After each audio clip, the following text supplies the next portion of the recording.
কুষ্টার ভেতরে যদি খুঁজে থাকো চিজে ভরপুর নরম আর মজাদার পিৎজা, তাহলে এই ভিডিওটা শেষ পর্যন্ত দেখো, কারণ আজ আমি তোমাদের নিয়ে যাচ্ছি এমন এক জায়গায় যেখানে পিৎজা খেয়ে একবারে মন ভরে যাবে। হ্যালো গাইস, আসসালামু আলাইকুম, দিস ইজ মি সাজিয়া আক্তার। কেমন আছো সবাই? আশা করি সবাই ভালো আছো। তো আজ আমি চলে এসেছি কুষ্টিয়ার জনপ্রিয় জায়গা পিৎজা বাইটে। সন্ধ্যাবেলা একটু সময় পেয়ে ভাবলাম চলো আজ কিছু স্পেশাল খাওয়া যাক। আর পিৎজা বাইট মানেই একদম ওপেন পরিবেশ, হাসি খুশি মানুষ, আর সামনে দাঁড়িয়ে দেখা যায় পুরো পিৎজা বানানোর দৃশ্য। ওদের ফুডকার্টটা কিন্তু সন্ধ্যার পরেই ওপেন হয়। আলো ঝলমলে পরিবেশ, রাতের পরিবেশটা একদমই দুর্দান্ত এবং সুন্দর ছিল।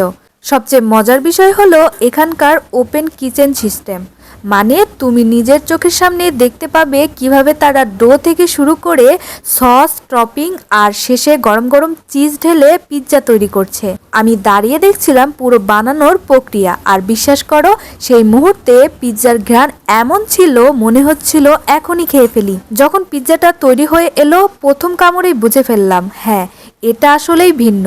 চিজটা একদম পারফেক্ট, টপিংস ফ্রেশ, আর বেশটা নরম ক্রিস্পি। যারা পিৎজা লাভার তাদের জন্য এটা একদম স্বপ্নের জায়গা বলা যায়। লোকেশন নিয়েও একটু বলি, পিৎজা বাইটটা কুষ্টিয়ার 5 রাস্তার মোড়ে কাব্য ভাইয়ের মোবাইল শপের ঠিক সামনে। লোকেশনটা খুব সহজ, আর আশেপাশে এমনিতেই সন্ধ্যায় অনেক মানুষ থাকে, তাই জায়গাটা বেশ জমজমাট লাগে।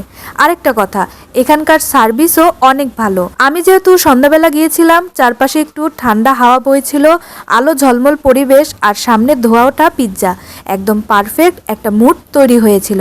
চিকেন পিৎজা থেকে শুরু করে সব রকমের পিৎজা তুমি নাও না কেন, সবগুলোই টেস্টি আর ফ্রেশ। এমনকি ওদের দামও তুলনামূলকভাবে সাশ্রয়ী, মানে বাজেট ফ্রেন্ডলি। তুমি যদি কুষ্টিয়ার ভিতরে থাকো এবং নতুন কোনো জায়গায় গিয়ে চিজি পিৎজা খেতে চাও, তাহলে একবার পিৎজা বাইটে ঘুরে এসো। বিশ্বাস করো ওদের পিৎজা খেলে তোমারও মনে হবে এই তো আমি খুঁজছিলাম।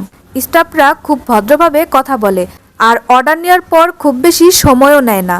তুমি চাইলে বসে খেতে পারো, আবার প্যাক করে বাসায়ও নিয়ে যেতে পারো। শেষে একটা কথাই বলবো, কুষ্টিয়ার পিৎজা খেতে চাইলে আর ভেবো না, পিৎজা বাইটে চলে যাও। তাহলে আজকের মতো এখানেই ভিডিওটা শেষ করছি। ভিডিওটা ভালো লাগলে অবশ্যই লাইক, কমেন্ট, শেয়ার করো, আর কমেন্টে জানাও পরের বার আমি কুষ্টিয়ায় কোন জায়গায় যাব। আর হ্যাঁ, পিৎজা বাইটে গেলে তোমার প্রিয় পিৎজার নাম কমেন্টে লিখতে ভুলো না।